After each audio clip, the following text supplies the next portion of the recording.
Baik, Assalamualaikum warahmatullahi wabarakatuh. Mohon izin, kami akan mempresentasikan tentang permesinan lanjut dengan materi chemical machining. Kami dari kelompok 7 yang bermenggunakan saya sendiri, Aditya Gautama, dari absen 3. Untuk yang kedua itu ada Randy Lutfiansyah Dian Gunawan, absen 19, dan Restu Aji Putro Pamungkas dari absen 20. Baik, next. Berikut topik pembahasan yang bakal kami bahas, yaitu yang pertama, definisi chemical machining, yang kedua, kelebihan dan kekurangan, yang ketiga, prinsip dasar chemical machining, yang keempat, aplikasi chemical machining, dan yang terakhir, proses chemical machining. Next. Nah, untuk definisi chemical machining sendiri itu adalah permesinan non-tradisional yang terkenal dengan proses peleburan kimia benda kerja atau material oleh kontak dengan asam kuat atau asam basa yang dikendalikan oleh mesin. Pelapis khusus yang disebut maskans melindungi area logam yang tidak dihilangkan. Proses ini digunakan untuk membuat kontur dan menghilangkan bahan yang memiliki rasio kekuatan berat yang tinggi. Selain itu, permesinan ini banyak digunakan untuk menghasilkan mikro-mikro komponen untuk berbagai aplikasi industri seperti sistem mikro elektromekanikal atau MEMS dan induksi semikonduktor lainnya. Untuk materi selanjutnya akan dijelaskan oleh teman saya. Baik, yang selanjutnya adalah prinsip dasar chemical machining.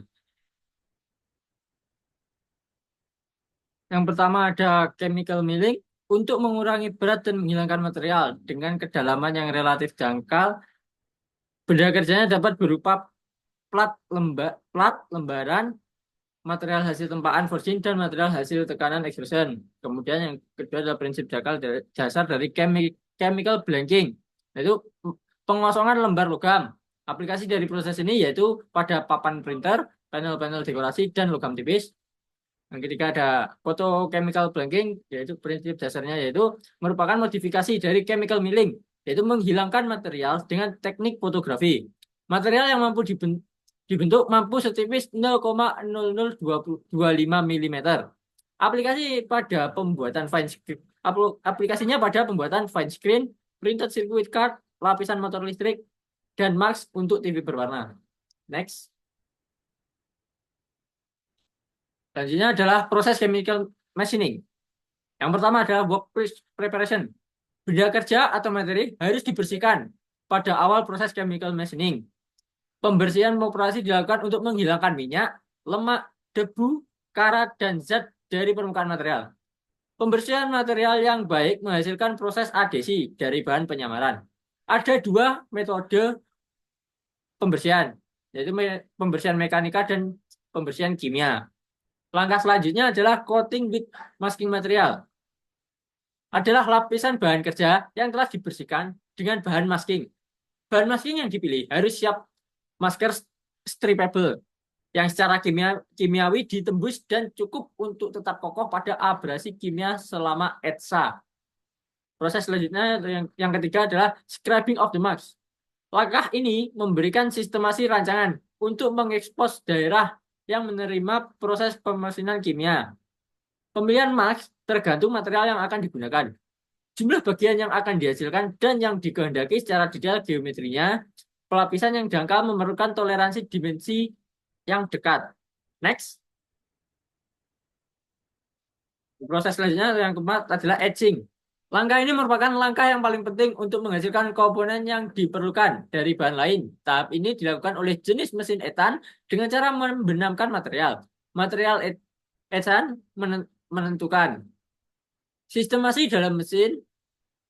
Proses ini umumnya dilakukan untuk temperatur tinggi yang bergantung pada materi yang dikerjakan. Kemudian dibilas dan etsan bersih dari permukaan mesin. Proses selanjutnya adalah cleaning mask material atau cleaning masking material. Yaitu langkah ini adalah proses penghilangan pelapisan bahan dari benda kerja dan inspeksi dari dimensi dan kualitas permukaan yang selesai sebelum pengemasan. Dan proses selanjutnya, atau yang keenam, yaitu pelapisan. Di dalam proses pengerjaan secara relatif, dibutuhkan suatu material pelindung pada bagian kerja tersebut. Sedemikian rupa sehingga tidak terjadi reaksi kimia antara bagian yang terlindungi itu dengan zat pelarut kimia. Material pelindung inilah yang disebut dengan etsan, resistan material, atau yang lebih dikenal dengan istilah maskan. Dan yang selanjutnya, materialnya akan disampaikan oleh teman saya.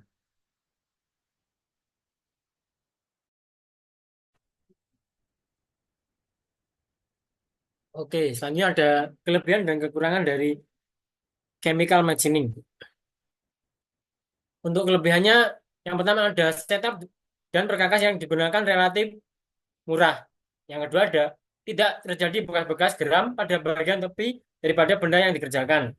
Yang ketiga, plat tipis dapat dikerjakan tanpa terjadi deformasi. Yang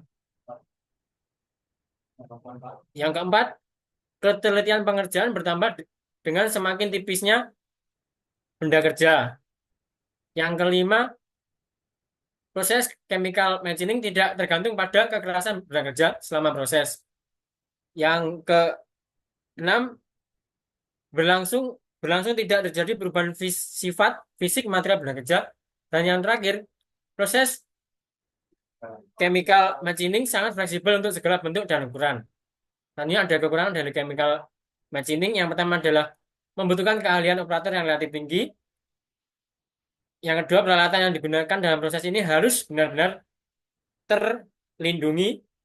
Yang ketiga, ada uap yang berasal dari encan atau zat pelarut kimia adalah sangat korosif sehingga dalam proses pengerjaannya sangat terbatas.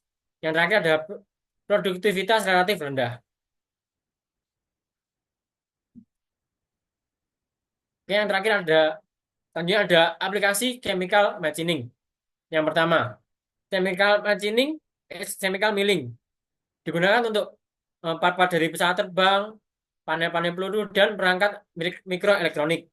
Asalnya ada chemical blanking, pesawat terbang untuk part pesawat terbang, panel-panel peluru dan perangkat mikroelektrik juga. Yang terakhir ada photochemical blanking, pesawat terbang, panel-panel peluru dan perangkat mikroelektrik. Nah, sekian presentasi dari kelompok kami. Kurang lebihnya mohon maaf. Akhir kalam, wassalamualaikum warahmatullahi wabarakatuh. Sampai jumpa di video selanjutnya.